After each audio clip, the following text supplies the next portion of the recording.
Sejak tahu resep ini, nasi sisa di rumah aku udah nggak pernah kebuang lagi. Malah sekarang aku sering nyisain nasi. Nah, nasi sisa mau aku rebus sama udang rebon sampai empuk. Sambil nunggu dingin, aku mau potong-potong kecil pare. Dan lanjut aku buang tengahnya, tinggal ditekan gini aja.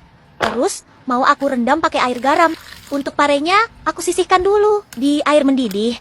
Aku mau ngerebus kol sebentar aja.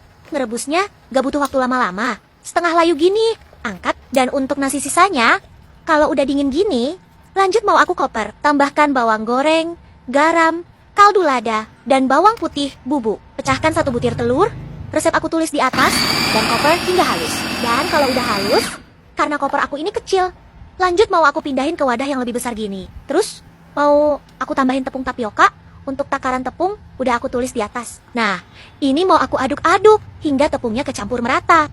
Dan untuk adonannya ini, gak terlalu keras dan gak terlalu lembek juga. Untuk sebagian adonannya ini, mau aku cetak bulat-bulat seperti bakso. Mau aku rebus hingga mengapung. Kalau udah mengambang gini, mau aku angkat.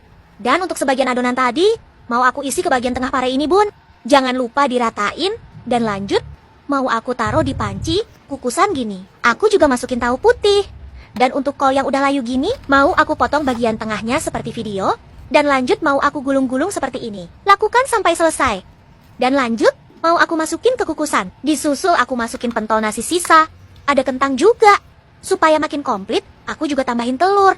Dan ini mau aku kukus sampai mateng. Sambil nunggu mateng, aku mau goreng kacang tanah, cabai keriting dan bawang-bawangan. Goreng hingga benar-benar matang. Terus angkat. Dan kalau udah dingin, lanjut mau aku kaper hingga benar-benar halus, Bun.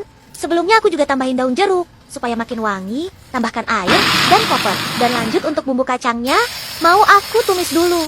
Masukin gula merah, garam, kaldu, dan gula pasir. Supaya makin wangi, aku juga tambahin daun jeruk. Masak hingga benar-benar matang. Dan terakhir, aku tambahin kecap. Masak hingga tanak. Dan siomay nasi sisanya udah siap disajikan. Ada pare, tahu putih, pentol nasi sisa, sayur kol dan telur. Terus tambahin kuah kacang yang gurih manis pedes.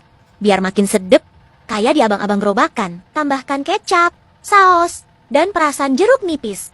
Asli, gak nyangka banget kan? Nasi sisa bikin siomay seenak ini.